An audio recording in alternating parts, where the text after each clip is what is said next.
하나님의 말씀 마가복음 3장 7절에서 12절까지입니다. 마가복음 3장 7절에서 12절 말씀.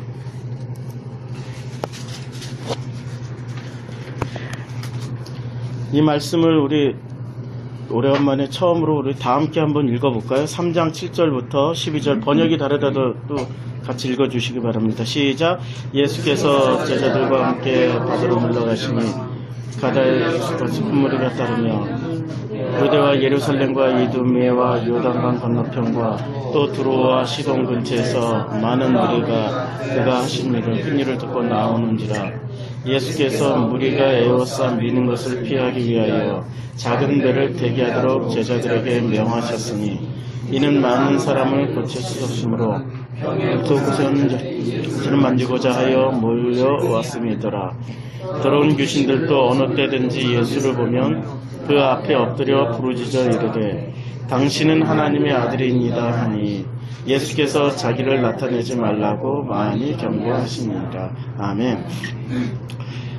예수께서 제자들과 함께 바다로 물러가셨습니다. 이 바다는 어떤 장소입니까? 바다는 이제까지 그 성경에서 바다라고 나오는 그 모든 장소는 혼돈의 장소, 혼란의 장소, 그런 장소입니다. 성경에는 물이 두 번 나오는데 아랫물과 윗물이 나옵니다. 첫째 날에는 둘째 날에 궁창을 만드셨고, 그리고 다섯째 날에 이 바다를 만드셨습니다. 즉 이 바다는 무엇의 상징이냐면 윗물의 상징입니다. 이 아래 것을 통하여서 윗물을 아르라는 거죠. 그런데 이 궁창은 언제 찢어졌습니까? 마가복음 1장 9절에서 예수님이 세례를 받고 1장 10절에서 올라올 때 하늘이 갈라짐과 동시에 성령이 내려왔습니다. 이것을 마가복음 15장에서는 예수님이 십자가에서 돌아가시고, 그리고 돌아가시자 어떻게 됐습니까? 지성소의 휘장이 들로 찢어졌습니다. 그러니까 학자들에 의하면, 신학자들에 의하면 이 궁창은 성소 휘장이다. 그러니까 지성소의 휘장처럼 이제는 예수님의 죽음으로 말미암아서 이 궁창은 찢어졌다, 이렇게 말을 하고 있습니다. 그러니까 이 궁창은 누구를 상징하고 있죠? 예수님을 상징하고 있는 거죠. 그러니까 이 아랫물을 통하여서 윗물을 아르라는 겁니다. 그래서 예수님이 지금 어디로 물러가신 거죠? 아랫물, 바다로 간 거죠. 바다로 갔습니다. 근데 이 바다에서 무슨 일을 합니까? 바다에 가셔가지고 예수님의 배를 하나, 작은 배를 띄우도록 합니다. 9절에 보면 예수께서 무리가 에워싸 미는 것을 피하기 위하여 작은 배를 대기하도록 하였습니다. 그래서 작은 배를 대놨습니다. 물 위에 배를 대고 거기에 예수님이 올라가 앉으셨습니다. 이 장면은 어떤 장면입니까? 창세기 1장 2절에 보면 땅이 혼돈하고 공허함에 흑암이 깊음 위에 있고 하나님의 영은 수면 위에 운행하십니다. 지금 하나님의 영은 수면 위를 운행하시는 겁니다. 창세기 1장 2절을 반복해주는 장면이죠. 이 아랫물을 통하여서 윗물이 있다라는 것을 말씀하시는 거죠. 이게 바로 하나님의 영이 나야, 내가 하나님이야, 내가 바로 이 천지를 창조하신 여호와 하나님이라는 것을 지금 예수님이 선포하시는 장면입니다. 말씀으로 선포하는 게 아니라 실제의 어떤 행동으로 당신이 직접 보여주시는 사건입니다.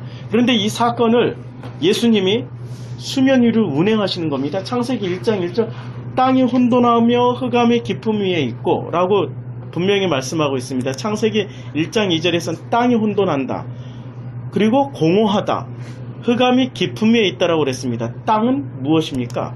땅은 성전이고 땅은 우리의 재료가 흙이죠, 땅이죠. 그래서 오늘 마가복음 본문이 이것을 그대로 표현해주고 있습니다. 보세요. 마가복음 3장에서 보면은 이 표현이 그대로 나오는데 어디에서 나오냐면은 3장 8절에서 보면은 이 사람들이 오는데 유대와 예루살렘이라고 했습니다. 유대와 예루살렘 사람들이 왔습니다. 성전은 어디에 있습니까? 유대 땅 예루살렘에 있습니다. 그러니까 성전, 그 땅이 호게, 그러니까 창세기 1장 2절에서는 그 땅을 하아레츠, 지금 여기서는 호게라고 그랬습니다. 같은 말입니다. 성전이 되고 또 하나는 그 재료인 내가 됩니다. 우리의 재료는 흙이잖아요, 땅이죠. 그러니까 그 땅, 그 예루살렘 성전에 있던 그 사람들이 지금 몰려왔습니다. 왜 몰려왔죠? 이 사람들이 왜 몰려왔냐면 10절에 나옵니다. 많은 사람을 고치셨으므로 병으로 고생하는 자들입니다. 예루살렘 성전에서 무슨 일을 했습니까? 예루살렘 성전, 지금 교회 가면 무슨 일을 하죠? 병든 사람, 아픈 사람은 교회에서 고쳐준다고 그러죠. 근데 교회가 치유를 못하는 겁니다. 지금 예루살렘 성전에서 치유를 못하고 많은 사람들이 병으로 고생하는 겁니다. 여기서는 병으로라고 했지만은 실제는 많은 일로 고통을 당한다라고 원문엔 되어 있습니다. 많은 일로 고통을 당하는 그 사람들이 나왔습니다. 누가 치유를 못 해줬습니까? 그 땅, 그 성전이, 예루살렘 성전이 못하니까 예루살렘과 유대 땅에 있던 사람들이 지금 예수님 앞에 나왔습니다. 지금 땅이 어떻게 됐죠? 혼돈하며 공허한 장면을 그대로 표현해주고 있습니다. 자, 또 보세요. 병으로 고생하는 이 자들이, 많은 사람들 병으로 고생하는 자들이 몰려나왔는데 그들이 누구냐면 예루살렘과 이두메와 요단강 건너편과 또 두로와 시돈 근처.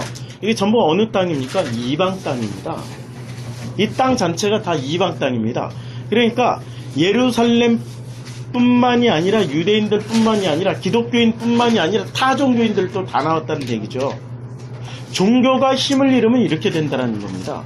종교가 힘을 잃은 상태를 뭐라고 표현하면 창세기 1장 2절에서 땅이 혼돈하며 공허하며 흑암이 깊은 곳에 있다라고 표현하는 겁니다. 이게 지금 창세기 1장 2절의 장면입니다. 많은 사람들이 갈 곳 몰라 방황하는 것. 어디 가서 복음을 들어야 될지, 어디 가서 내 병을 치유해야 될지, 어디 가서 내 말씀을 들어야 될지를 모르는 그 상황이 창세기 1장 2절에 땅이 공허하며 혼돈하며 흑암이 깊은 곳에 있다라고 성경은 말하고 있습니다. 그게 바로 지금 예수님 시대의 상황이고 그게 지금 우리 시대의 상황입니다. 성경을 잘 읽으려면 이렇게 읽어야 돼요. 성경은 이거 2000년 전의 이야기야. 이건 예수님 이야기야. 나하고 상관이 없어. 이렇게 읽으면 성경은 상관이 없습니다. 그러나 성경은 지금 이야기야. 지금 나에 관한 이야기고 지금 이 시대를 말하고 있는 거야 라고 생각하고 읽으면 그 성경이 정확하게 누구 얘기가 되냐면 나의 이야기가 됩니다. 바로 나의 스토리가 된다는 얘기죠. 지금 성경이 바로 이 장면입니다. 지금 유대 땅과 예루살렘은 성전이 있는 곳이고 그들이 바로 선택받은 민족 이스라엘 사람들입니다. 구원받을 자들. 그러나 그 구원받을 자들이 갈 곳 몰라 방황하고 있습니다. 왜? 그 구원을 선포해주고 구원을 이야기해줘야 될 이 제사장들, 사두개인, 바리새인들이 그 일을 제대로 하고 있지 못하고 있기 때문에 그렇습니다. 그 일을 제대로 하고 있지 못하기 때문에 이 사람들이 전부 다 누구를 찾아왔습니까? 물 위에서 운행하고 있는, 수면 위를 운행하고 있는 예수님을 찾아온 겁니다. 그래서 예수님이 일부러 그 물 위에 작은 배를 떼어라. 사람들이 민다고 예수님이 언제 사역 안 했습니까? 사람들이 밀친다고 예수님 사역 안 하신 적이 있습니까? 사람들이 밀치더라도 예수님 그 사람들 사이에서 사역하셨어요. 그러다가 12회를 혈증으로 앓던 여인이 옷자락까지 만지는 일이 벌어지지 않았습니까? 사람들이 많은 데를 하는 예수님은 피하지를 않았습니다. 여기는 피하러 가는 장면이 아니라는 거죠. 상징적으로 이 땅이 공허하고 혼돈함이 흑암이 가득 차 있다는 것을 보여주기 위해서 예수님이 그 수면 위에 배를 띄우라고 그랬습니다. 그리고 그 띄운 배 위에 예수님이 올라서신 겁니다. 그 수면 위를 운행하시는 그 장면을 연출하시기 위해서. 그래서 예수님이 그 수면 위에 배를 띄우고 그 위에 올라가셨습니다. 그리고 그 위에 올라서자 많은 사람들이 몰려왔는데 예루살렘, 종교가 있었던, 구원받을 자들이 있었던 그 예루살렘, 그 성에, 그 예루살렘 성전에서 수많은 사람들이 몰려왔습니다. 무엇 때문에? 병 고쳐달라고, 어려운 일 해결해달라고, 이 고통 좀 해결해달라고 사람들이 몰려왔습니다. 그런데 몰려온 사람들이 누구까지 몰려왔죠? 선택받은 그 기독교인들만, 기독교인이죠. 지금 현재 이야기로 하면 기독교인 교인들만 몰려온 게 아니라 요단강 건너편 이두메, 두로와 시돈. 두로와 시돈은 어떤 장소입니까? 두로와 시돈은 저주받을 장소입니다. 이 고라신이나 베세다야 이런 얘기가 있죠. 고라신과 베세다에 그 근처에 있었던 그 마을들입니다. 그러니까 이 동네 사람들은 두로와 시돈에, 시돈 사람들이 이방 민족이라고 저주받을 사람들이라고 그랬습니다. 그런데 그 사람들이 몰려나왔습니다. 왜? 복음은 이 진리를 갈급해하는 사람들은 누구나가 다 갈급해하는 겁니다.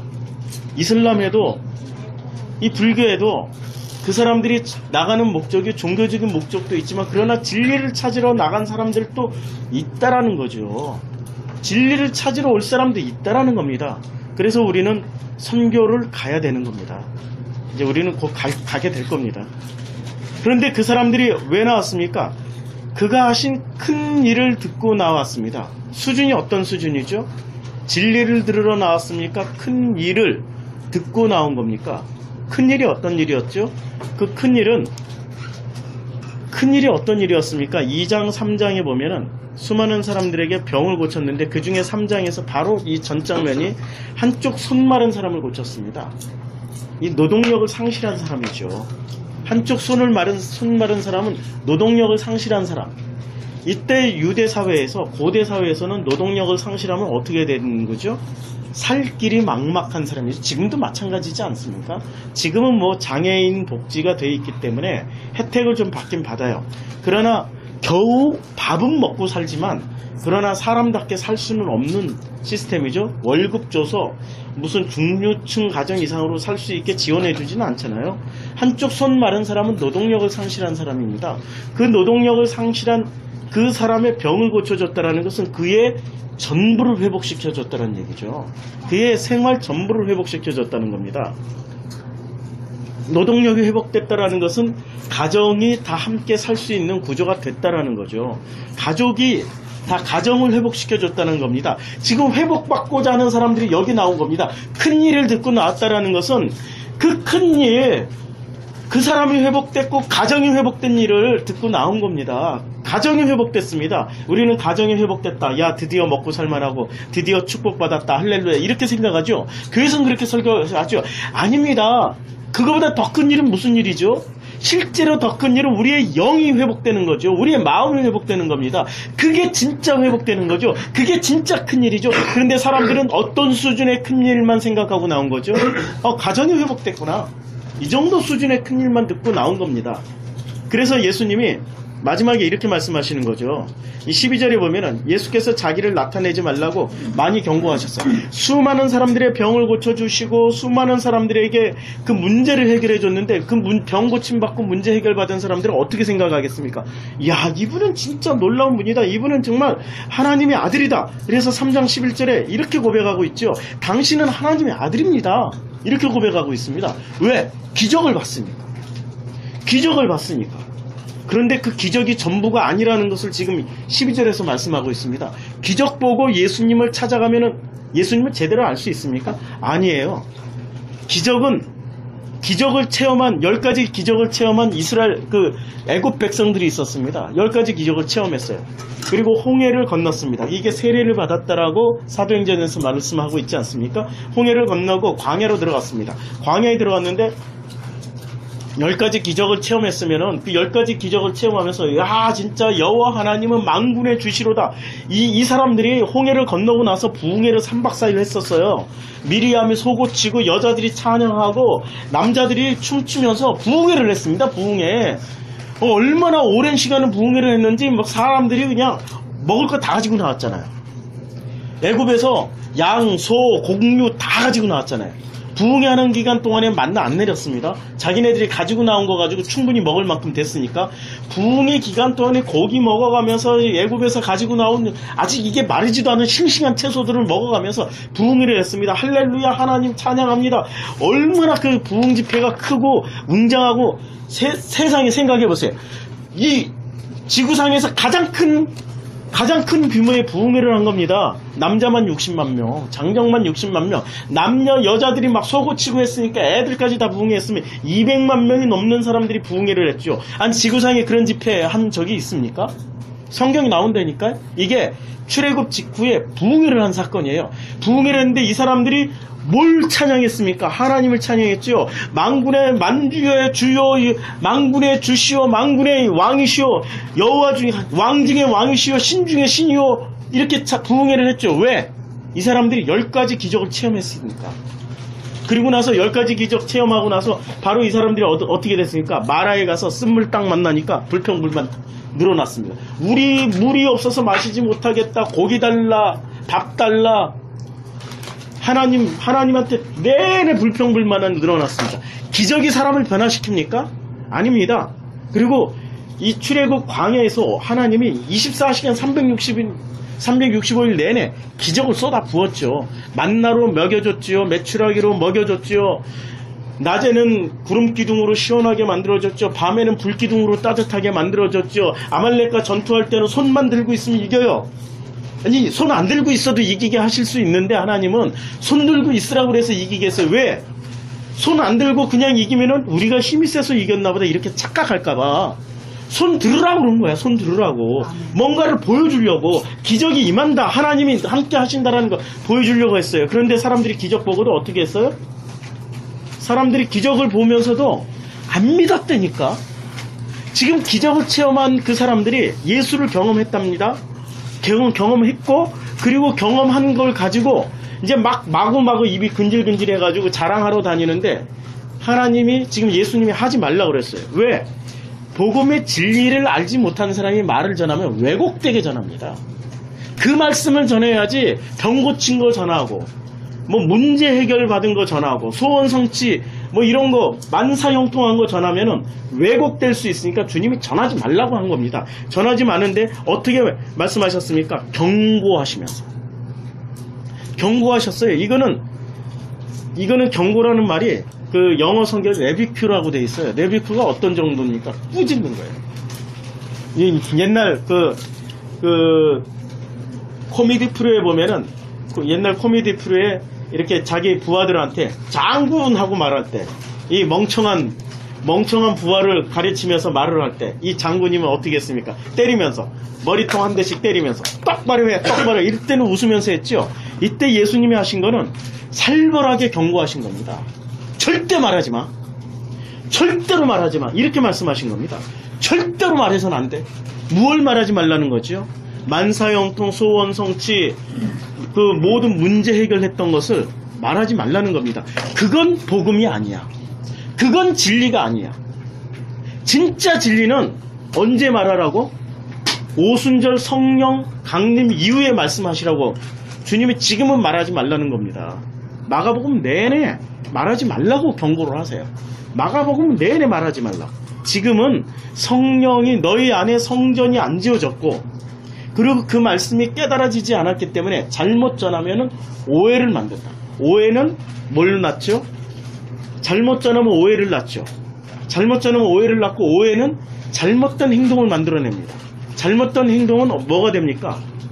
이 역사에 패망하는 역사가 나타납니다. 우리 기독교 역사 가운데 이 잘못된 말로 인해서 많은 오해들이 일어났고, 그 오해로 인해서 잘못된 행동이 나타난 사례가 굉장히 많죠. 그 중에 하나가 마녀사냥입니다. 마녀사냥으로 얼마나 많은 사람이 죽었습니까? 그런데 그 마녀사냥, 실제로 마녀가 존재했습니까? 아니에요. 조금이라도 재산이 있거나 그 재산이 탐나는 사람은 마녀로 고발을 합니다. 그러면 이 사람은 죽죠? 그럼 그 재산은 다 어떻게 됩니까? 고발한 사람이 가져갑니다. 실제로 재산이 목적이어서 마녀로 고발해서 그 재산을 찾아간 나쁜 놈들이 많이 있습니다. 누가? 그것도 법을 아는 사람들이. 가난한 사람들은 그런 짓 못했어요. 법을 아는 사람들이 99마리 가진 그 양 가진 사람이 하나 그거 뺏어오려고, 그거 하나 뺏어오려고 나단 선지자가 다윗 선지자한테 다윗 왕한테 그랬죠. 양 몇 마리였습니까? 양 몇 마리가 있는 부자가 양 한 마리 뺏으려고 그렇게 했다. 어떻게 하면 되겠냐? 다윗이 화를 냈죠. 그런 나쁜 놈이 있나? 그 나쁜 놈을 나단 선지자가 뭐라고 얘기했습니까? 바로 당신이에요.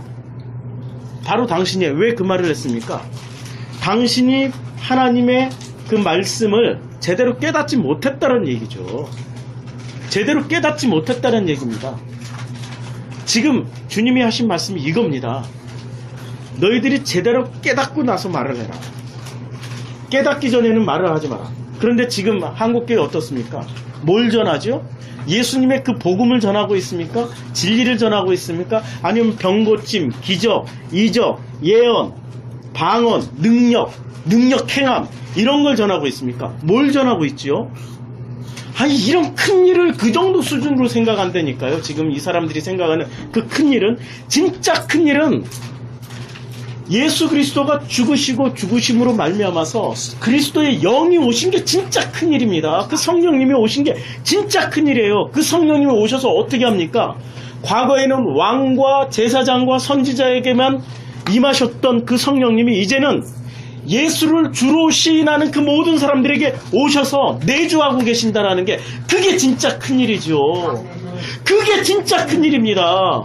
그런데 그 큰 일을 단순히 병 고치고 예언하고 무슨 만사형통 소원성취, 돈 잘 벌고 자녀 잘 되는 걸로 큰 일을 그 정도 수준으로 생각하고 그 정도 수준으로 가르치는 것을 주님은 지금 경고하셨습니다. 하지 말라고. 진짜로 하지 말라고 엄히 경고하셨어요. 주객이 바뀌어버린 겁니다. 지금 뭐가 바뀌어도 엄청나게 바뀌어 있는 겁니다.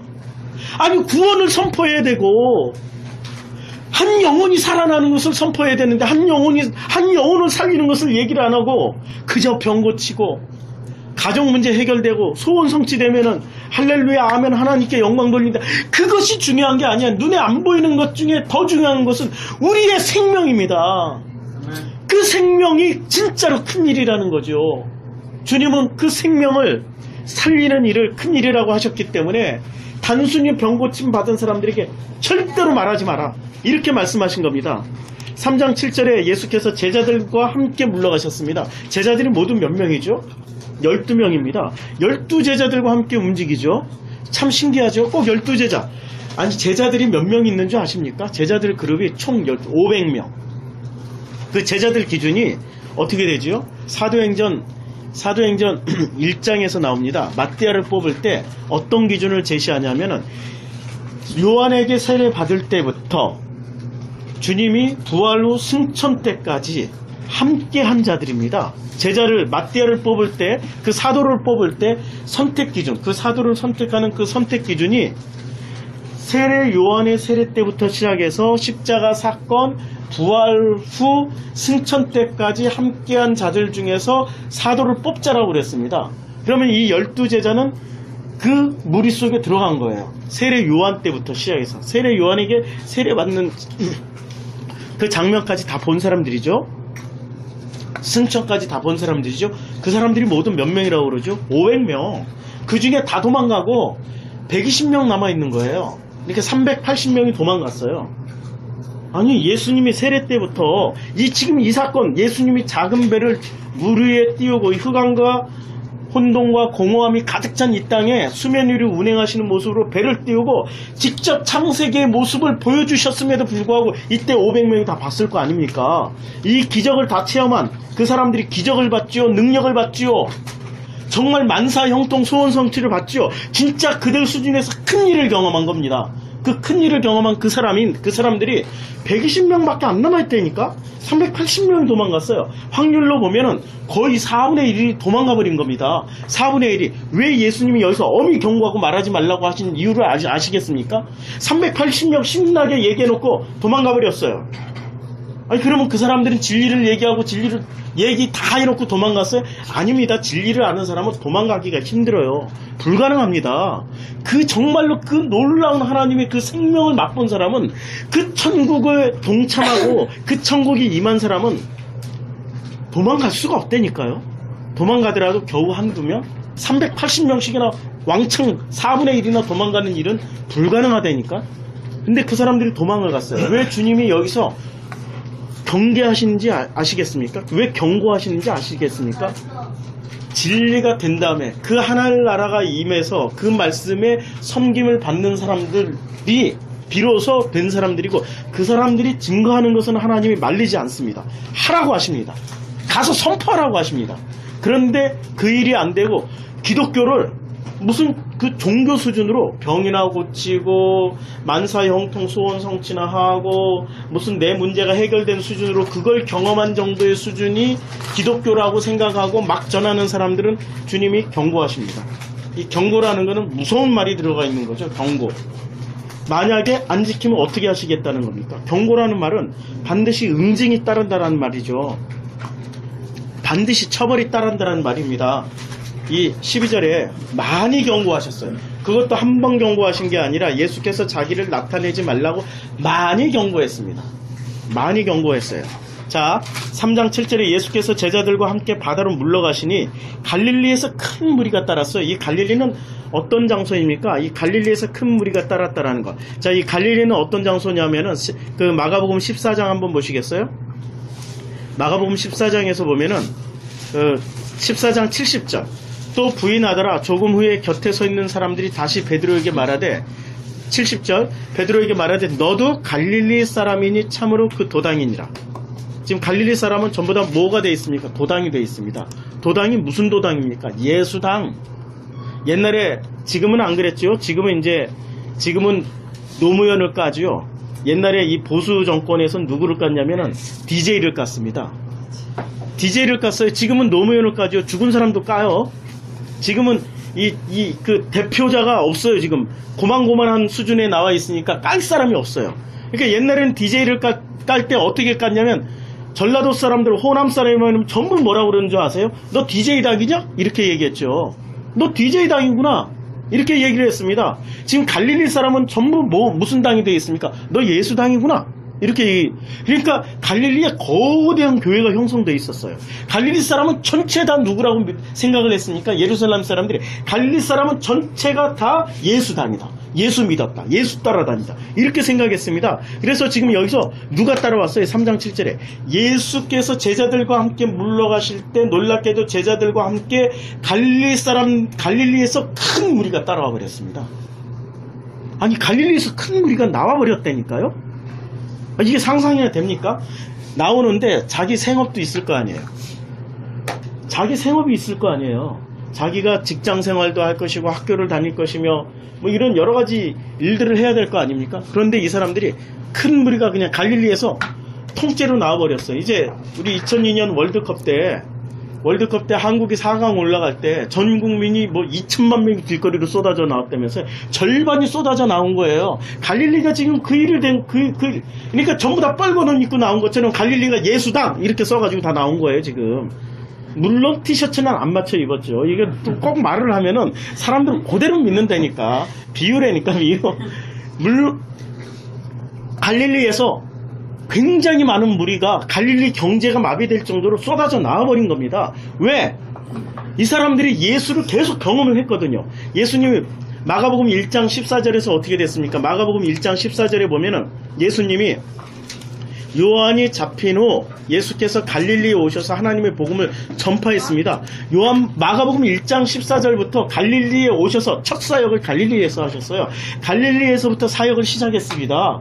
계속 갈릴리를 중점적으로 사역을 했습니다. 드디어 복음을 들으려고 하는 사람들이 나오기 시작했습니다. 그래서 사도행전 4장에서는 사도행전 4장에서 막 방언하면서 베드로가 설교를 아주 멋있게 해버렸어요. 그러니까 베드로가 설교를 멋있게 해버리니까 예루살렘 사람들이 뭐라고 얘기를 하는 줄 아십니까? 저 사람들은 저거 갈릴리 사람들 아니냐? 아니 갈릴리 어부들이 어떻게 저렇게 학문이 있더냐? 이렇게 얘기를 하는 거예요. 아니 언제 신학 공부했는데? 언제 성경을 연구를 했는데? 아니 저 사람들이 하는 얘기가 자기네들이 하는 얘기보다 더 풍부하게 더 뛰어나게 얘기를 해버린 거예요. 이게 어떻게 이루어진 겁니까? 사람들은 또 이렇게 생각해. 그거 성령이 임하면 그게 된다니까. 아니라니까. 바울이 다메섹 도성에서 예수님을 만났잖아요. 그럼 성령 임하신 거잖아요. 신체험을 한 거잖아요. 그리고 나서 바울이 바로 이루어졌습니까? 아니에요. 아라비아에서 3년 반 동안 공부하고 왔어요. 그리고 나서 성경이 쫙 깨어진 겁니다. 성경이 쫙 깨어진 거예요. 성령 임했다고 한 방에 그냥 기적처럼 모든 사물을 통달한다. 이거는 아니에요. 그건 아니고요. 이 갈릴리 사람들이 어떻게 사도행전에서 성령을 받자마자 그들이 예루살렘 사람들에게 담대하게 복음을 전했는지 그 이유가 여기 나옵니다. 갈릴리 사람들이 쫓아다닌 겁니다. 예수를 쫓아다니면서 그 말씀을 계속 들은 거예요. 그 말씀을 끊임없이 들은 겁니다. 몇 년 동안? 3년 반 동안. 그 중에 열심으로 들었던 사람들이 500명. 예수님의 제자들 중에 갈릴리 출신이 모두 몇 명인 줄 아세요? 12명 중에? 가룟 유다 빼고 다 갈릴리 출신이에요. 신기하지 않아요? 예루살렘 출신 없어요. 가룟 유다 빼고 다 갈릴리 출신이라니까. 11명이? 안 이상해요? 아니 좀 예루살렘 대학도 다니고 예루살렘에 아주 유명한 예루살렘 신학대학 좀 다니고 장신대, 한신대, 서울신학대학교 뭐 이런데 다니는 그 뛰어난 신학생들을 제자로 삼은 게 아니라 갈릴리의 그 총구석에 있는 사람들을 11명을 다 제자로 삼아버렸다니까요. 그러니까 500명의 구성원들, 제자들, 그러니까 세례 요한의 세례 때부터, 예수님의 세례 요한의 세례 때부터 승천 때까지 함께 했던 그 500명 중에 거의 대부분은 다 갈릴리 사람이라고 보시면 됩니다. 그러니까 유대 사람들이 이 지구를 확 엎어버린 게 아니라, 기독교를 확 엎어버린 게 아니라 실제로는 어느 지역 사람들이 다 엎어버린 겁니까? 갈릴리 사람들이 엎어버린 거예요. 갈릴리 사람들이 예수를 증거하고 예루살렘에 대거 상경해버렸어요. 오순절 마가의 다락방 사건 이후에는 갈릴리 사람들이 그냥 예루살렘에 다 올라와가지고 예루살렘에 올라오니까 먹고 마실 게 부족한 거 아닙니까? 그러니까 그 사람들이 자기 소유를 다 팔아가지고 올라와 버린 게, 예루살렘 사람들이 주로 판 게 아니라니까. 예루살렘에서 뭐하러 팔어? 출퇴근하면 되지. 예루살렘에서 출퇴근하면 되잖아요. 그런데 누가 자기 소유를 다 팔아서 제자들 발 앞에 놔뒀습니까? 갈릴리 사람들. 우리 이제 갈릴리 더 이상 돌아갈 일이 없는 거야. 예루살렘 성전 주변에서 갈릴리 사람들이 날마다 부흥회를 하는 거야. 날마다 누구를 통해서. 이제는 예수님이 안 계시니까 그 제자들을 통해 가지고 날마다 그 복음을 듣는 거예요. 날마다. 누가? 갈릴리 사람들이. 그러다가 예루살렘 사람들이 팔짱 끼고 보고 있다가 저게 맞는 말인 것 같은데 하면서 합류하기 시작한 거죠. 처음부터 예루살렘 사람들이 확 합류한 게 아니에요. 팔짱 끼고 보고 있다가 합류를 한 겁니다. 그러니까 이 지구를 변화시킨, 지구를 기독교로 복음으로 변화시킨 사람들이 그 출발점, 그 핵심 당원들은 전부 어디서 나온 겁니까? 갈릴리 사람들. 오늘 여기가 갈릴리란 말이죠. 오늘 여기가 갈릴리입니다. 우리가 지금 전부 어디서 온 겁니까? 이두메와 요단강과 예루살렘 교회에서 맨날 병이나 고치고, 아니 못 고치고 왔죠. 여기 지금 못 고쳤으니까 와죠. 그렇죠? 예루살렘 교회에서 복음이 안 들려지니까, 그 진리의 말씀이 없으니까 우리가 지금 이 갈릴리, 이 호숫가까지, 바닷가까지 온 거 아닙니까? 여기가 이제 갈릴리 사람들이 되는 거예요. 히브리라는 사람들이, 어떤 사람들이 지금 애굽에서 히브리가 돼가지고 홍해를 건넌 줄 아십니까? 이 사람들이 430년을 애굽에서 살았어요. 430년을 살면서 70명의 애를 낳아요? 그러면 몇 명으로 불어날 수 있어요? 70명이? 아무리 애를 많이 낳아도 이게 지금 주류가 나온 게 60만이잖아요. 안 나온 사람도 있다니까, 거기에. 몇십만이 안 나왔는지 몇백만이 안 나왔는지 몰라. 그런데 거기에 섞여 나올 때 이스라엘 사람들만 섞여 나오는 게 아니라 애굽 사람들까지 다 섞여서 나왔어요. 그것을 히브리의 합비로, 그걸 또 다른 학자들은 합비로 그냥 오합지졸, 그걸 오클로스라고 그래요. 이 신약 성경에서 오클로스. 지금 갈릴리에서 큰 무리가 나왔을 때 할 때 이 큰 무리가 오클로스예요. 섞여서 나온 사람들입니다. 그냥 오합지졸. 나올 때는 오합지졸이었어요. 그런데 하나님이 40년 동안 훈련을 시키니까 그들이 가나안 들어갈 때는 정예군이 돼서 들어갔어요. 전쟁은 정예군들과 오합지졸이 부딪히면 누가 이깁니까? 오합지졸의 숫자가 100만이 된다 하더라도 정예군이 10만이면 10분의 1밖에 안 돼도 정예군이 이겨요.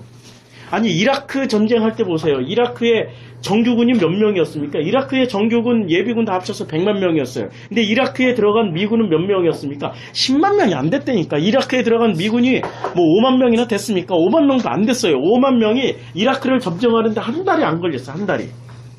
정규군 대 오합지졸의 싸움은 언제나 정규군이 이깁니다. 40년 동안 이 광야에서 정규군 훈련을 받은 거예요. 맨날 진을 치고, 진 때려 부시고, 진 거두고, 진 치고. 이게 진이라는 말 자체가 이게 군사용어 아닙니까?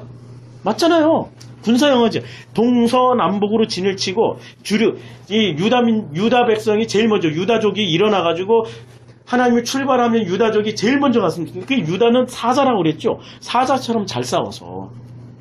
이 진이, 베냐민은 사사기에 18장 19장에 보면은, 사사기에 보면은 이 베냐민은 왼손잡이 물맷돌 600명이 40명하고 싸워서 이겨요. 이게 아, 베냐민 진짜 싸움 잘해요. 근데 이 베냐민이 뒷문을 단속하고, 유다가 앞장서고, 동에서 앞장서고, 베냐민 지파가 서쪽에서 뒷문 단속하고, 이러고 가는 겁니다. 아니, 인구가 200만이 움직이는데, 이게 웬만한 고대 사회, 웬만한 나라 하나라니까. 나라 하나가 움직여서, 그냥 전쟁하러 들어가면, 그거 당연히 이기는 거죠? 아니에요. 오합지졸은 못 이겨요. 전부 다 오합지졸이었는데, 40년을 하나님이 그래서 훈련을 시켜버린 겁니다. 40년을 훈련시키고 가나안 들어갈 때 얼마나 잘 싸웠습니까? 여호수아가 보낼 때는 벌써 전쟁의 ABCD가 돼 있었어요. 모세가 아말렉하고 싸울 때는 전쟁의 ABCD가 없었습니다. 그냥 오합지졸 싸움 대형으로 해가지고 무대기로 덤벼서 싸웠어요. 무대기로 덤벼서. 그러니까 손을 들고 있으면 해가 멈춰서 이기고 손을 내리면 지는 거예요. 오합지졸 대 정규군이 싸운 거예요. 그때는. 이스라엘이라는 오합지졸 대 아말렉이라는 정규군이 싸운 겁니다.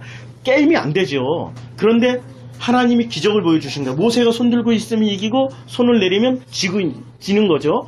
그런데 여호수아가 애굽에 들어갈 때는 제일 먼저 뭐부터 보냅니까? 정탐꾼부터 보내요. 그렇죠. 전쟁의 ABCD가 갖춰진 거예요.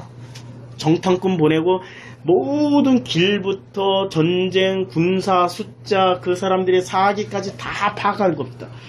얼마나 훈련이 잘 돼 있냐면은, 아니, 전쟁에 들어가서 이기면은 무조건 죽이라고 그랬잖아요?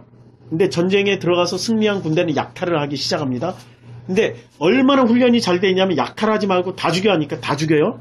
그런데 약탈을 다 죽이는데 빨간 리본맨, 나합과 나합의 가족들, 그 건물들은 손대지 마니까 절대 손 안 댔어요.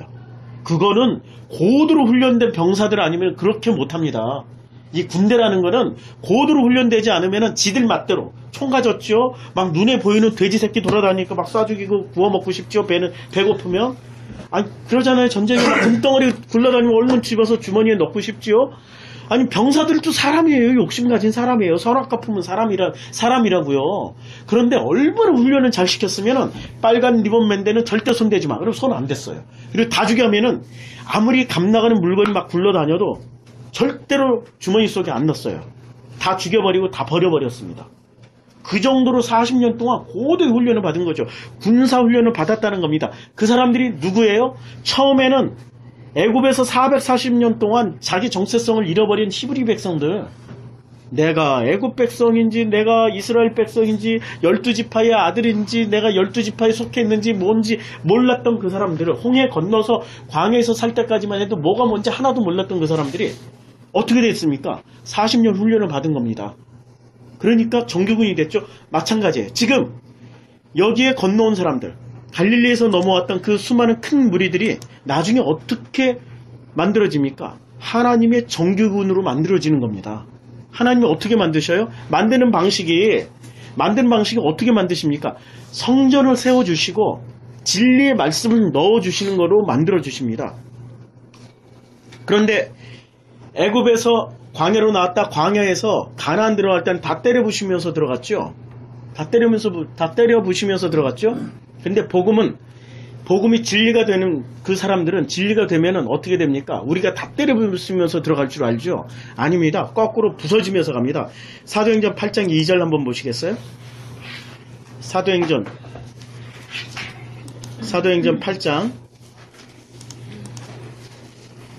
8장 2절, 3절, 4절 한번 보겠습니다. 경건한 사람들이 스데반을 장사하고 위하여 크게 울더라. 사울이 교회를 진멸하세 각 집에 들어간 남녀를 끌어다가 옥에 넘긴. 아니, 그렇게 잘 믿고 진리가 된 그 사람들이 박해를 받기 시작합니다. 누구를 통해서? 사울을 통해서. 하나님이 그것을 막아주셨나요? 안 막아주셨어요. 안 막아주셨어요. 진리가 된 사람들은 하나님이 만사형통 소원성취 지금 하게 해주셨어요. 아니라니까. 집이 다 망했다니까. 그리고 목숨까지 위태로워서 어떻게 됩니까? 4절. 그 흩어진 사람들이 두루다니며 복음의 말씀을 전하고 있습니다. 아, 이 참 놀라운 일이 벌어지죠. 8장 1절 한번 보시겠어요? 사울은 그가 죽임 당하면 스데반이 죽임을 당했어요. 근데 스데반은, 잘 보세요. 지금 이 집사를 뽑을 때 몇 명 뽑았죠? 7명 뽑았죠? 7집사를 뽑았습니다. 그러면 성경은 완성 숫자가 몇이죠? 7과 8입니다. 이 7은 누구를 상징하고 있어요? 예수. 8은 누구? 그리스도. 그러면 예수를 상징하는 이 7, 이 7에 이 예수의 모형을 또 다시 누구를 통해서 보여줍니까? 7집사. 그 중에 예수가 어떤 일을 했습니까? 복음을 전했죠? 복음을 전했죠? 그 다음에 또 어떤 일을 했죠? 그 다음에 십자가에서 죽었죠? 십자가에서 죽은 그 모델은 누구죠? 7집사 중에 스테반 집사. 그래서 이게 뚜껑이 딱 열리자마자 7집사 이름, 나머지 5집사 이름 안 나와요. 2명만 대표로 나오는 거야. 복음을 전한 빌립 나오고, 그리고 십자가에서 죽은 예수님을 예표하는 거니까 스테반만 나오는 거예요. 스테반 뚜껑 딱 여니까 어떻게 됐어요? 스테반이 바로 순교당했습니다. 아니, 왜 12제자 순교 얘기는 안 나오고 7집사 순교가 나와요? 이런 얘기하면 요새 목사들이 기분 나빠할 거예요. 아, 집사가 먼저 순교당해. 공로 세우려고 하는 12사도를 자기네들은 사도라고 그러잖아요. 요새 신사도주의에서는 목사 가지고도 양이 안 차. 이 자기네들이 계급을 매겼어. 어떤 사람은 목사. 그리고 목사 중에서도 뛰어난 예언과 은사를 가진 사람은 사도. 선지자. 지들끼리 선지자. 이렇게 다 나눠버렸어요. 지들끼리. 이게 신사도주의. 아니, 말이나 되냐고요. 그런 사람들은 반드시 질투할 거야. 아니, 어떻게 집사부터 이렇게 순교를 당해? 우리가 순교 당해야 되는데 그 안에 복음이 있습니까? 없는 거죠. 아니, 집사부터 죽었어요. 왜? 하나님은 7집사, 예수의 사역을 7집사를 통해서 요약 정리해 주신 거예요. 사도행전에서 다시 빌립은 광야에 나가서 복음을 전했잖아요. 간다게 네시에게. 그리고 어디 가서 복음을 전해서? 사마리아, 광야 땅이죠. 그야말로 이스라엘 땅에서 복음을 안 전했어요. 이스라엘 땅에서. 왜? 이스라엘도 사마리아고 이스라엘도 광야라고. 그거 말씀하시기 위해서. 그래서 빌립은 복음을 전했고 7집사 중에 하나는 스테반 집사는 뚜껑 열자마자 순교당해버렸습니다. 근데 그 순교당한 그 스테반의 일로 말미암아서 어떻게 됐죠? 그날의 예루살렘에 있는 교회에 큰 박해가 있어요. 큰 박해가 일어났어요. 진짜로 하나님이 살아계시면 큰 박해가 일어나게 하겠습니까? 아닙니다. 우리가 이 복음을 종교 수준으로 믿어버리면 어떻게 됩니까? 박해가 일어나면 안 되죠. 교회가 더 성장해야죠. 3,700억짜리 교회당을 그 강남의 비싼 서초동 땅에다 사놓고 막 지어놓고 할렐루야 하나님의 인재가 영광은 무슨 뭐 이렇게 박수 치면서 해야죠. 그런 일이 일어나면 절대 안 되는 거죠. 그렇잖아요. 근데 지금 어떻게 됐습니까? 박해가 일어났다니까요. 복음은 있잖아요. 놀랍게도 복음을 가진 사람들에게는 박해가 일어나요. 그 박해가 지금 예루살렘 교회 수준으로 일어나는 박해가 아니고요. 어떤 박해죠? 이젠 복음을 얘기를 하고 내가 복음을 나누려고 하면은 복음을 못 알아듣는 사람들이 생기는 거, 내 옆에 있는 거, 그거 자체가 박해예요. 그거 자체가 박해예요. 한마디씩 툭툭 던지잖아요. 넌 그 교회 사실이, 그게 이단 아니야? 이거부터 벌써 박해죠. 그렇잖아요. 그리고 복음을 이해를 하지 못하는 제가 알고 있는 그 강도사님 드디어 복음을 알았어요. 근데 나중에 알게 된 거죠. 근데 그 사모님은 아직도 복음을 몰라요.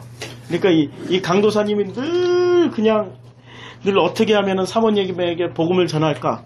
늘 그 고민이에요. 늘 그 생각이에요. 어떻게 하면 그 상태가 박해라는 거예요. 그 상태가. 복음을 알고 있는 사람은 그냥 이 세속 자체가 빛이 어둠 속에 들어왔어요. 그 자체가 박해 아닙니까? 근데 여기는 실제로 엄청난 그 외부적인 압박까지 와버린 거예요. 박해가 왔어요.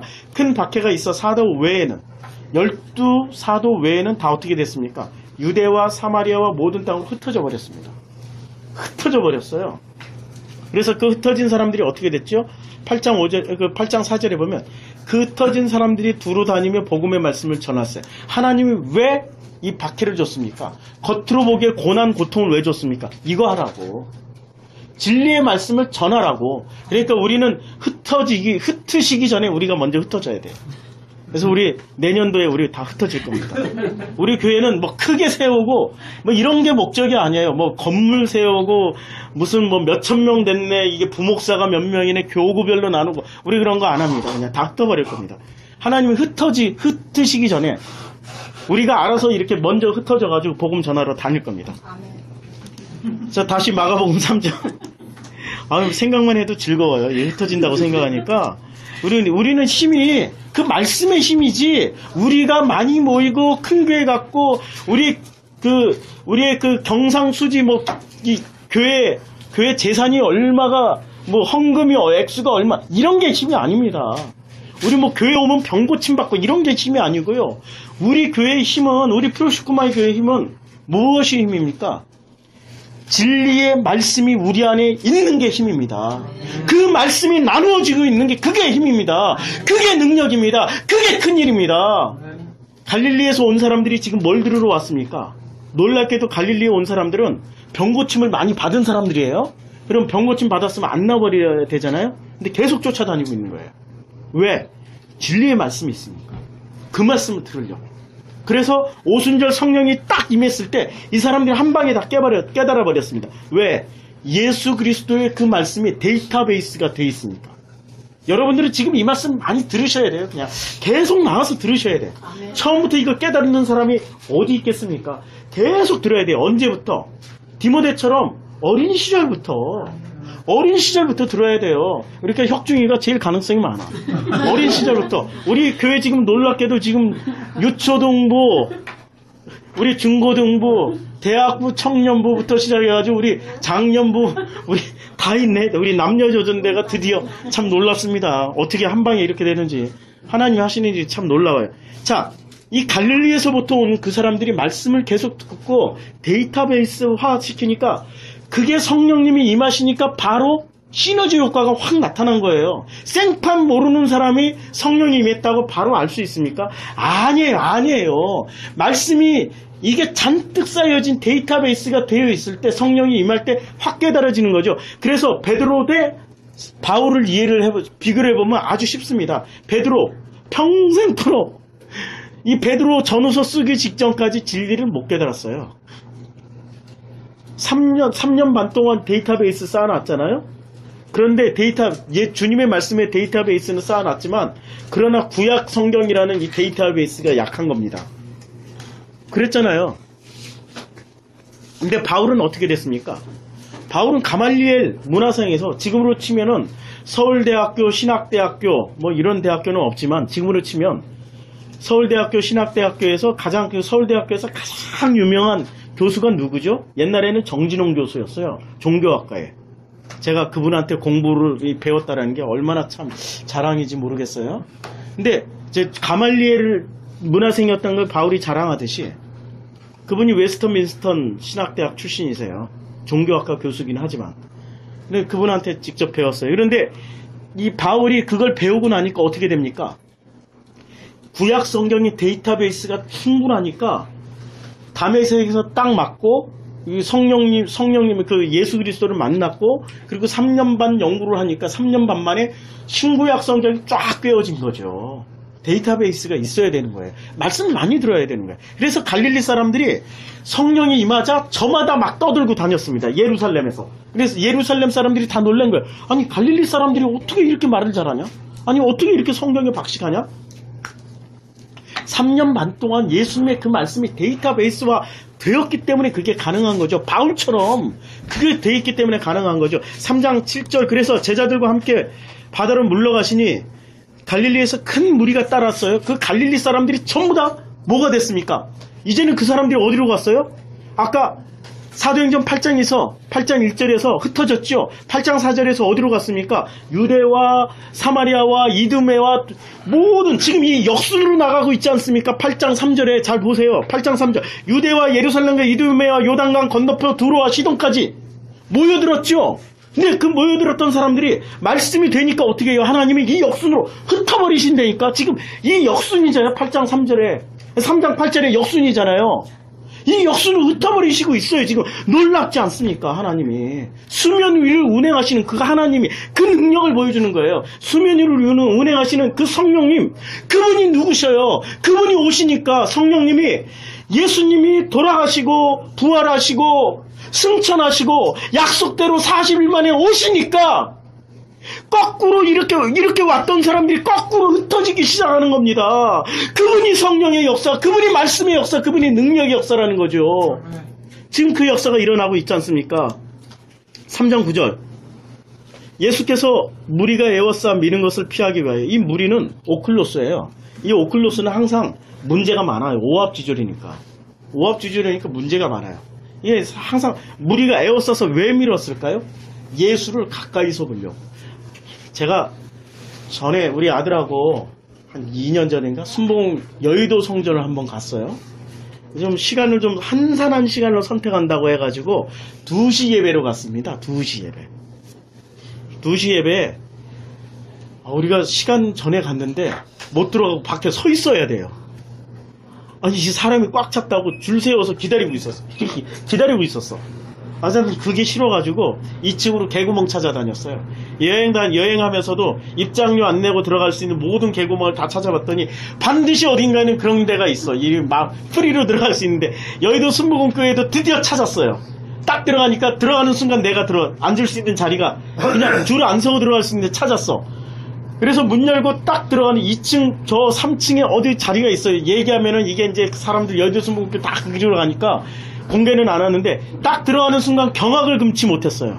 사람은 하나도 없는데 가방이 쫙 놓여져 있는 거야.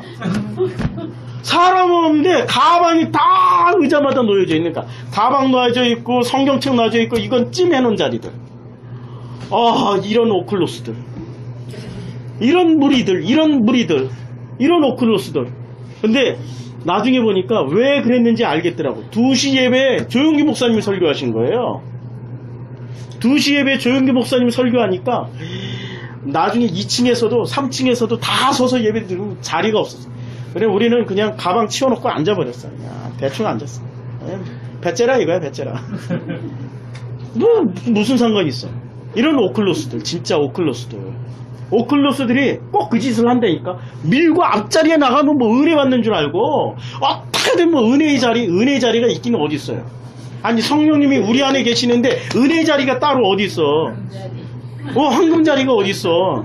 아니, 성령님이 계시면 그분이 은혜의 자리라고. 주님이 그 안에 성전을 지어줬고 그 주님이 그 안에 내주에 계시면 그게 은혜의 자리고 은혜의 사람이지. 꼭 앞자리에 앉아야 은혜를 받아요? 뒷자리에서도 은혜 받는다니까. 뒷자리에서도. 진우 저 뒷자리에서 은혜 받고 있잖아.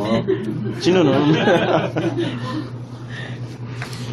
은혜 자리라는 것은 앞자리 뒷자리가 아니라 성령님이 내 안에 계시는 그 자리가 은혜의 자리입니다.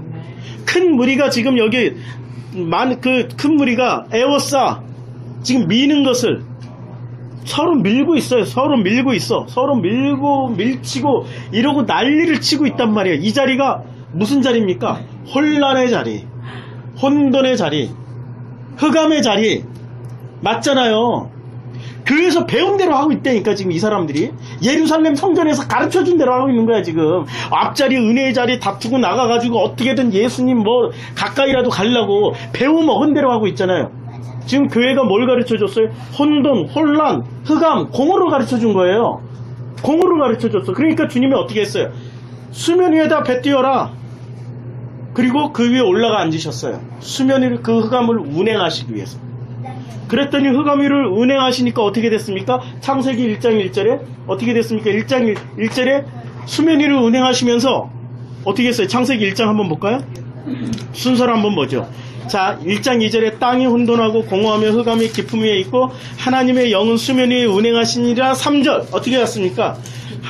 하나님이 이르시되 빛이 있으라더니 빛이 생겨버렸습니다. 지금 그 장면입니다. 지금 마가복음 3장 장면은 이 혼란의 혼돈의 극심한 그 자리에서 어떻게 됐습니까? 주님이 이제 이 큰 무리들이 막 서로 밀치고 앞자리에 나오려고 그러는 그 사람들이 미어싸는 그 작은 배를 대고 이제 명령을 하셨어요.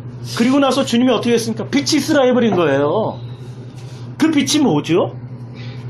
그 빛을 성경에서 뭐라고 말씀하십니까? 이 빛과 어둠은 다른 걸까요? 같은 거예요. 빛을 분해하면 색이 됩니다. 그리고 색을 나누면 뭐가 되죠? 아니, 어둠을 나누면 뭐가 되죠? 색이 돼요. 흰색, 검은색, 아니 흰색, 붉은색, 뭐 파란색 다 모아놓으면 검은색 되죠. 어둠이 되는 거죠, 어둠. 근데 이걸 나누면 색이 돼요. 빛도 나누면 색이 돼요. 예수님은 밝은 쪽의 색이고 이 사람들은 지금 어두운 쪽의 색이에요. 어두운 쪽의 색입니다. 같은 거예요. 같은 내용은 같아요. 그런데 자신들을 착각하고 있는 거야. 본래 우리는 빛이란 말입니다. 근데 우리는 어둠 가운데 누워 있어요. 에베소서 3장 한번 보시겠어요? 에베소서 3장? 아니, 에베소서 5장. 에베소서 5장.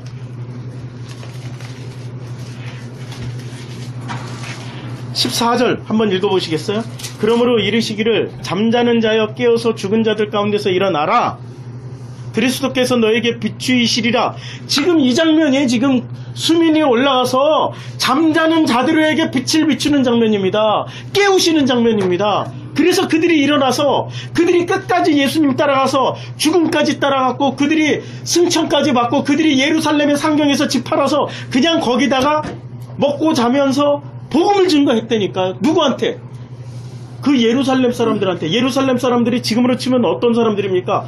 사랑의 교회 신자들, 소망교회 신자들, 대형교회 신자들에게 복음을 증거했습니다. 어느 지역 사람들이? 갈릴리 초라한 조그만 교회 사람들이. 놀랍지 않아요? 놀랍지 않아? 그 일이 벌어지고 있어요. 빛이 있으니까, 빛이 들어오니까 어둠 속에 잠자는 그 예루살렘 사람들, 예루살렘 교회 사람들에게 복음을 증거한 겁니다. 우리 할 일 참 정말 많아요. 우리 진짜 많아요. 우린 지금 몸이 10개라도 감당이 안 돼. 몸이 10개라도 지금 세상으로 다 나가서 온 지구 끝까지 다니면서 선교사들도 깨워야 돼요. 아유, 제가 선교사 출신이니까 확실하게 말씀드릴 수 있는데 일어나야 될 잠자는 자들이 너무 많습니다. 당신들이 빛인데도 불구하고 어둠 속에 묻혀서 어둠의 짓거리를 하고 있는 사람들이 너무 많습니다. 우리 가서 빛으로 깨워줘야 됩니다. 지금 마가복음 3장 말씀이 바로 그 말씀입니다. 마가복음 3장 또 다시 들어와서 마가복음 3장 10절에 9절에 보면 무리가 에워싸는 것을 피하기 위해서 작은 배를 대게 하도록 제자들에게 명하셨으니 요새 목사님들은 작은 배대라고 할까요? 큰 배대라고 할까요? 아니 요새 목사들은 사람들이 막 굉장히 많이 모였어요. 장소가 똑같아요. 작은 배대라고 할까요? 큰 배대라고 할까요? 세월호 돼. 큰 배 돼야죠. 왜냐면 큰 배에 스피커가 있으니까. 큰 배에 큰 음향 장치가 있으니까 큰 배대라고 하겠죠. 그렇죠? 근데 예수님 작은 배대라고 그랬어요. 그리고 예수님은 예루살렘에 들어갈 때, 마지막 들어갈 때 말 타고 들어갔습니까? 당나귀 타고 들어갔습니까? 당나귀. 예수님은 예언하신 그대로 예언을 이루기 위해서 이 선지자들이 당나귀 타고 들어간다고 그래가지고 어쩔 수 없이 그분은 진짜 흰 백마를 타고 들어가고 싶었다니까. 요한계시록에서 예수님이 오실 때 뭐 타고 오신다고 그랬어? 흰 백마. 근데 선지자들이 당나귀 타고 온다고 그래가지고 당나귀 타고 간 거예요. 정말 겸손하게 당나귀 타고 들어간다고 그랬으니까 당나귀 타고 들어간 거야. 지금 여기서도 왜 작은 배를 대고 큰 배를 안 댔을까요? 왜? 당신이 참 하나님인 것을 보여주기 위해서. 큰 배에서 능력이 안 나오고 작은 배, 당신에게서 능력이 나온다는 것은 배를 보여줄 게 아니라 당신을 보여주려고. 그 모든 말씀은 큰 배에서 능력이 나온다고 생각하고 요새 목사들은 큰 배 된다니까. 큰 강대상, 큰 강당, 큰 교회. 방주도 기왕이면 뭐 엄청 커야 되고, 조그만 방주는 하나님 구원 안 해주세요? 뭐 그때는 방주가 규격 사이즈가 있었죠, 하나님이. 지금 오시면은 그 방주 사이즈만큼 그럼 모든 교회 그렇게 만들어야 될까? 그 축구장만큼 그렇게 크게 만들어야 될까요? 아니라니까. 그렇게 만들 필요 없어요. 왜? 우리 안에 방주를 만들어 주셨으니까. 우리 각자가 방주요. 우리 각자가 성전이란 말입니다. 이게 주님이 하신 일입니다. 작은 배 대고 말씀하셔도 충분하십니다. 작은 배 안에서 말씀 선포를 하시는 게 그게 바로 맞습니다. 그렇게 하시면 돼요. 그래서 작은 배를 대라고 그러셨어요. 그래서 작은 배를 대고 그렇게 이제 말씀을 증거하셨습니다. 그런데 10절, 이는 많은 사람을 고치셨으므로 병으로 고생하는 자들이 예수를 만지고자 하여 몰려왔습니다. 이제 큰일이 뭐예요? 병고침 받으려고 온 거예요. 병고침. 근데 이 병고침 받은 사람들 중에는, 소경 중에 눈 뜬 사람들 중에 예수님 다시 찾아온 사람 몇 사람 있었죠? 한 명, 10분의 1. 10분의 1. 이게 10분의 1의 룰을 한번 적용해 볼까요? 이 많은 사람들 중에 예수님을 끝까지 따라서 예루살렘까지 올라갔던 사람들이 몇 분의 1? 10분의 1. 그 정도 룰을 한번 적용해 보자고요. 그런데 그 10분의 1 마지막 마가복음에서는 예수님이 십자가에서 못 박힐 때 갈릴리에서 온 사람들이 있었습니다. 15장 한번 볼까요? 15장에 보면은, 자, 15장 40절 한번 보시겠어요? 40절 41절. 멀리서 바라보는 여자들도 있었는데 그 중에 막달라 마리아, 또 작은 야고보와 요새의 어머니 마리아, 또 살로메가 있었으니 전부 마리아들만 있었죠. 마라가 변화해서 마리아가 된 겁니다. 쓴물이 변화해서 마리아가 된 겁니다. 같은 말이에요. 마라와 마리아는, 마라는 히브리식 발음이고 마리아는 헬라식 발음입니다. 같은 내용이에요. 쓴물에다가 뭘 넣었죠? 나무, 십자가를 넣으니까 예수 그리스도가 들어가니까 그 말씀이 들어가니까 단물로, 살리는 물로 바뀌었습니다. 원래 이 예수 그리스도의 십자가, 홍해를 통과하지 않고 십자가의 죽음을 통과하지 않고 마구마구 떠들어대는 거는 무슨 말?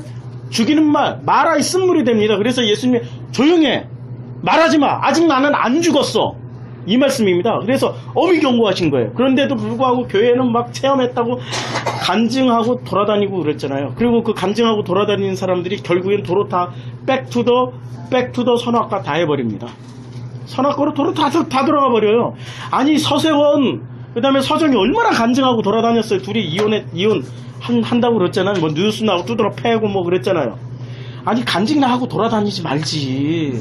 무슨 뭐 하나님이 무슨 축복해줘가지고 내 남편이 세계 최고라고 그러고 얼마나 간증하고 돌아. 우리 가정이 부끄럽고 창피하지. 아니 그런 간증하지 말고 복음을 간증하라니까, 말씀을 간증하라니까 무슨 사생활 간증하고 돌아다니고 있어요. 그러니까 복음이 없으니까 사생활 간증하고 돌아다니는 거야. 그래서 주님이 뭐라고 말씀하셨어요? 조용히 해, 경계하셨잖아요. 사생활 간증하고 돌아다니지 마. 너희 병 고친 거 아무것도 아니야. 병 난 거 아무것도 아니야. 아무것도 아니야. 그런 거는 진짜로 뭘 간증하고 다녀야 돼? 복음, 말씀을 간증하고 다니라고 주님 말씀하시고 계신 거죠. 말씀을 간증하라고, 말씀을 간증하라고. 그런데 여기에 쫓아오는 사람들이 누구 있어요? 그 마리아들.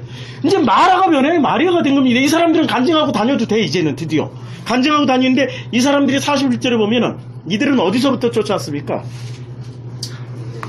이들은 예수께서 갈릴리에 계실 때 따르던 섬기던, 갈릴리에서부터 십자가까지 따라왔어요. 그럼 이 사람들이 누구예요? 이 마리아들이 결국엔 정체가 뭡니까? 이 사람들이 사도예요.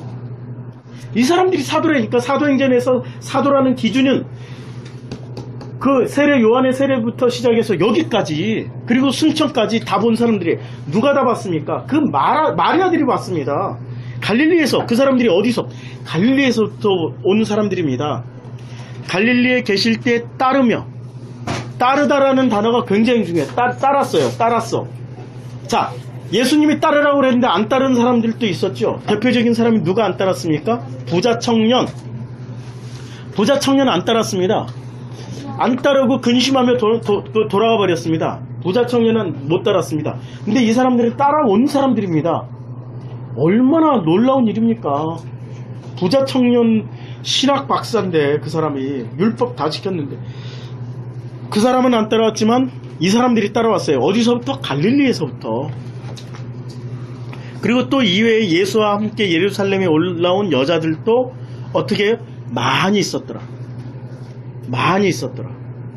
문자 그대로 여자들이고, 또 실제로 상징적으로 보면은 우리 성도들, 그 말씀을 담고 있는 사람들 많이 올라왔어요. 십자가 사건을 많이 봤습니다. 굉장히 많이. 대부분 다 어디서? 갈릴리 출신들이. 다시 마가복음 3장 10절에 그래서 이는 많은 사람을 고치셨으므로 병으로 고생하는 자들이 예수를 만지고자 하여 몰려왔습니다. 11절 더러운 귀신들도 어느 때든지 예수를 보면 그 앞에 엎드러져 부르짖어 이르되 당신은 하나님의 아들이니다 하니. 자, 여기서 이제 이 말씀만 보면은 우리는 이제 신비주의로 넘어갈 수밖에 없어요. 근데 결코 신비주의적인 내용이 아닙니다. 더러운 귀신들, 이 성경의 더러운 귀신은 푸뉴마 아카달톤 혹은 다이모니아 이렇게 해석을 두 가지로 표현하고 있습니다. 푸뉴마 아카달톤이라고 말을 할 때는 어떻게 해석을 합니까? 푸뉴마 아카달톤은 더러운 말을 가지고 있는 사람들, 이렇게 해석을 합니다. 푸뉴마 아카달톤. 이렇게 여기서는 지금 뭐라고 얘기하고 있습니까? 푸뉴마 아카달톤이라고 얘기하고 있습니다. 이 더러운 귀신은. 그러니까 이 더러운 귀신의 정체는 뭐지요? 더러운 말입니다. 더러운 말을 잔뜩 담고 있었어요. 어디서 들은 말? 예루살렘 성전에서 들었던 말. 아니 좀 구체적으로 얘기를 해드릴까요? 사랑의 교회에서 많이 들었던 말, 뭐 순복음교회에서 많이 들었던 말, 뭐 대형교회에서 많이 들었던 말, 이런 말들이 잔뜩 담겨 있는 겁니다. 그 목사가 전부인 줄 알고 쫓아갔는데 그게 다 더러운 말이었다는 거죠. 근데 예수님이 말씀을 하시니까 어떻게 돼요? 그 더러운 말의 정체가 폭로되는 겁니다. 이건 내가 이제까지 들어보지 못했던 말인데, 들어보지 못했던, 이건 성경하고 다른 얘기인데? 라고, 성경하고 다른 얘기라고 어디서 얘기했는지 아세요? 마태복음 7장 마지막 절. 7장 마지막 절에 이렇게 말씀하고 있습니다. 산상수훈, 예수님이 5장에서 산상수훈 했죠? 그리고 산상수훈을 마태복음 5장, 6장, 7장, 3장에 걸쳐서 주님이 직접 설교를 다 하셨어요. 다 하시고 나니까 제자들이 반응이 나타납니다. 28절에 보면 예수께서 이 말씀을 마치시면 무리들이 그의 가르침에 놀래요. 이게 뭐야? 놀래요? 놀래고 29절, 이는 그 가르치시는 것이 권위 있는 자와 같고 그들의 서기관 같지 아니함이라. 서기관은 뭘 아는 사람이? 성경 쓴 사람들이죠. 서기관은 그럼 무슨 얘기만 했어요? 성경 말씀만 했어요. 근데 서기관들이 했던 그 성경과 다른다는 거예요. 이건 우리가 보던 성경 내용이 아닌데? 이런 얘기예요 지금. 이건 우리가 보던 성경 내용이 아닌데, 지금 마가복음 3장에서 했던 그 말씀이 이제 더러운 귀신 들린 그 사람들이 이거는 우리가 배웠던 말씀이 아니네? 제사장이 가르쳐줬던 말씀이 아니네? 서기관이 가르쳐줬던 말씀이 아니네? 바리새인이 가르쳐줬던 말씀이 아니네? 이렇게 깨닫기 시작한 거예요. 그러면서 뭘 깨달았습니까? 그 말씀이 아니고 뭐냐? 이건 새로운 가르침이네? 그래서 마가복음에 보면은 예수님이 말할 때마다 사람들이 뭐라고 얘기를 해요? 이건 새로운 가르침이다. 그 내용은 이런 얘기. 이건 성경에 없는 얘기인데? 아니 어떻게 성경에 나와 있는 얘기하고 달라? 희생제물 뭐 살인하지 마라, 간음하지 마라, 뭐 이런 얘기가 아니라, 너희들이 살인자야, 너희들이 간음한 사람이야, 너희들이 행악자야, 너희들이 바로 불법을 행하는 자들이야, 너희들이 드리는 그 제사는 다 엉터리야. 아니 우리는 율법대로 했는데, 말씀대로 했는데 우리 성경 말씀하고 다르네? 이렇게 듣는 거죠. 다르네?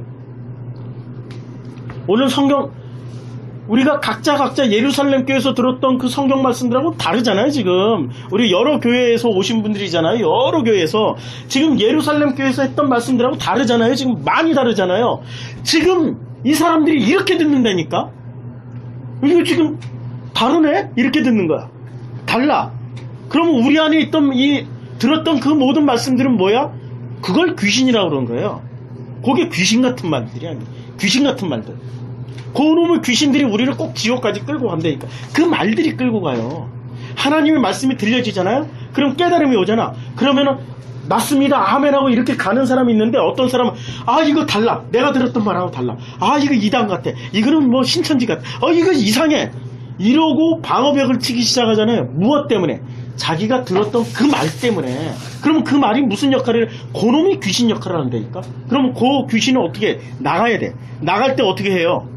나갈 때 잘 보세요. 11절. 더러운 귀신들이 어느 때든지 예수를 보면, 예수를 보기만 하면 엎어진 게 아니고 예수의 그 말 때문에, 예수님의 말씀 전하신 것, 그 앞에 엎드려 부르짖어 이르되 당신은 하나님의 아들입니다. 이제까지 유대 사람들은 전부 다 누구를 찾고 있었어요? 누구를 기다리고 있었어요? 하나님의 아들 메시아를 기다리고 있었잖아요. 그렇잖아요. 유대인들은 지금 몇천 년 동안 메시아를 기다리고 있었잖아요. 메시아 그분 오기를 간절히 오매불망 소망하고 있었잖아. 그런데 이 사람들이 못 알아봤어. 왜? 더러운 말 때문에. 예루살렘 교회에서 가르쳐줬던 그 더러운 말 때문에, 가짜의 말 때문에, 예루살렘 교회에서 가르쳐줬던 그 수많은 가짜의 말들 때문에 예수가 진짜 하나님의 아들 메시아라는 것을 몰라봤어요. 그런데 예수님이 말씀을 하시니까 진리가 전파되니까 그 복음이 전파되니까 어떻게 됐습니까? 가짜의 말이 가짜로 판명이 나는 거. 이거 내가 알고 있던 게 다 가짜네? 그러면 어떻게 되지? 이 가짜의 말들, 자기가 가지고 있는 고정관념, 선입관을 다 빼버리고 나니까 어떻게 됩니까? 다 빼버리고 나니까 어떻게 돼요? 저분이 진짜 메시아구나. 저분이 진짜 하나님의 아들이구나. 예수가 진짜 하나님의 아들이구나. 더러운 말이 물러나니까 하나님의 아들인 것을 알게 되니까 그 감탄에서 소리 지른 거죠. 우리가 복음을 만나면은 소리만 지릅니까? 울고불고 난리가 나죠. 아니, 복음 만나면은 소리만 질러요. 그냥 전화를 해서 목사님, 나 진짜 너무 기뻐요. 이게 소리 지르는 것보다 더 강력한 그 고백이 터져 나오는 거죠. 맞잖아요. 지금 그 장면이에요. 지금 그 장면. 더러운 말들이 나가니까 하나님의 아들 예수여! 저는 이렇게 표현했지만 그 장면, 이 더러운 말들이 나간 사람은 이 장면보다 더 지금 상황제에 나면 울면서 너무너무 감사해서 어떻게 할 줄 몰라가지고, 제 설교 듣는 분 중에 그런 고백하시는 분들이 더러더러 있더라고요. 많지는 않고 더러더러 구원의 체험을 했어요. 나는 구원받는 게 무슨 예수 이름 믿어서 구원받는 게 그런 줄 알았는데 예수님 옷 입고 가는 게 구원이네요. 그때 그 기쁨, 이제까지 내가 교회를 그렇게 오래 다녔는데도 불구하고 구원을 어떻게 받은지, 나 구원받았다 믿었다 구원, 나는 예수 믿고 구원받았다 예수 믿고 자아도취죠. 예수 믿고 구원받았다 했는데, 아니, 옷 입는 설교, 그 야곱이 에서 옷 입고 가가지고 이삭 앞에 섰을 때 이거 만져봐라. 근데 너 목소리는 분명히 에서인데, 아니 야곱인데 만져보니까 에서네? 아, 세상에. 이거 듣고 구원받은 그 사람들이 저한테 온다니까. 전화 오고 쪽 집어내고 이메일 와요. 그 목소리가 바로 이 목소리입니다. 하나님의 아들 예수여! 더러운 말들이 씻겨 나가니까 비로소 무엇이 진실이고 무엇이 진짜고 무엇이 사실인지를 알기 시작하게 되는 거지요. 그게 복음입니다. 그게 진리입니다. 그래서 이 사람들이 막 예수를 만지고, 예수를 만지려고 왔어요? 그런데 예수를 만지면 됩니까? 안 됩니까? 예수를 만지면 돼요? 안 돼요? 예수님이 부활하시고 나서 뭐라고 그랬어요? 이 마리아가 와가지고 만지려고 그래. 오지 말라고. 가까이 오지 말라고 그랬잖아요. 그리고 예수는 여기 없다. 예수는 여기 없다라고 그랬어요. 예수는 여기 없다. 그리스도는 이제 약속대로 갈릴리에 먼저 가 있겠다. 항상 갈릴리가 우선순위야. 항상 여기가 우선순위라니까. 여기에 이 장소가 아니고 여기서 이 말씀을 듣는 여러분들 그 마음에 우선순위로 주님이 가신답니다. 그렇게 말씀하셨어요. 여러분들이 성전이 되니까 그 마음에 우선순위로 가시는 겁니다. 이게 주님의 약속입니다. 그 말씀이 되는 사람들, 그 말씀이 함께하는 사람들이 우선순위로 갑니다. 자, 그 사람들이 이제는 당신은 하나님의 아들입니다라고 고백을 했습니다. 그 고백을 했는데도 불구하고 주님이 말씀하십니다. 자기를 나타내지 말라고 경고하셨습니다. 왜? 그 성령이 임하실 때 비로소 그때 전해도 된다고. 이제는 마가복음 3장 7절에서 12절 말씀 정리를 하겠습니다. 이 말씀을 정리하면 이렇습니다. 우리가 갈릴리였습니다. 그런데 주님이 오셔서 그 갈릴리에 교회당을 만들어줬습니다. 이것을 예루살렘 사람들은 너희는 갈릴리 사람이니 참으로 그 도당이다. 예수당이다. 우리는 예수당이 됐습니다. 예수당이 된 그 사람들에게 이제는 주님이 성령을 부어주셨습니다. 성령을 부어주신 그 모든 사람들은 예수의 그 세례부터 부활 승천까지 참여한 사람들이라고 주님은 말씀하십니다. 그 사람들이 바로 제자입니다. 그 사람들이 바로 사도입니다. 누가? 여기 앉아있는 여러분들이 바로 사도이고 제자입니다. 그리고 주님은 뭐라고 말씀하십니까? 아들이라고 말씀하십니다. 아들들이라고 말씀하십니다. 그 말씀을 가진 자들을 통하여서 하나님은 그 역사를 끌어가십니다. 그래서 성경에 나오는 모든 족보는 아들을 낳는 족보입니다. 아브라함이 이삭을 낳고 이삭이 야곱을 낳고 야곱이 야곱이 또 누굴 낳죠? 유다와 유다와 그의 자손을 낳고 이렇게 아들을 낳는 겁니다. 아들을 낳는 그 역사는 끊어지지 않습니다. 계속 이어집니다. 진리의 그 역사는 이어진다는 것입니다. 하나님은 반드시 아들을 낳으라고 말씀하셨습니다. 이제 여러분들이 아들들이 되어서 아들들을 낳는 그 일을 하실 때, 그 말씀을 계속해서 고백할 때, 그때 여러분들을 주님은 일곱 집사라고 말씀하십니다. 그분들이 바로 빌립이 되는 것이고 그분들이 바로 스테반이 되는 겁니다. 이미 여러분들은 스테반이 되어서 여러분들의 그 처한 환경에서 스테반처럼 박해를 당하면서 날마다 죽고 계십니다. 주님은 그것을 기쁘게 받으십니다. 사람이 죽는다고 다 받나요?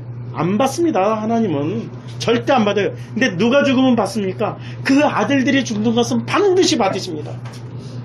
반드시 받으십니다. 누가 아들입니까? 성령님이 계시고 그 성령님이 끊임없이 이 모든 예수 그리스도의 그 말씀을 진리로 해석해서 복음으로 해석해서 해주시는 그 말씀을 가진 자들, 그 사람들, 하나님의 아들 예수여, 그 고백을 하는 그 사람들, 그 사람이 바로 아들들입니다.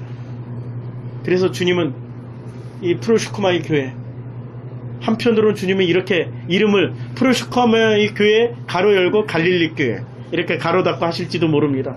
그러나 이름은 중요하지 않습니다. 중요한 거는 여러분 각자가 갈릴리 교회고, 각자가 프로슈크마이 교회고, 각자가 진리의 말씀을 담고 있는 하나님의 아들됨을 인하여서 기뻐하시고 감사하십시오. 그러면은 하나님께서 여러분들에게 정말로 그 진리의 기쁨, 하나님의 말씀으로 섬기시는 그 기쁨을 선물해 주실 것입니다. 기도하겠습니다. 아버지 하나님 감사합니다.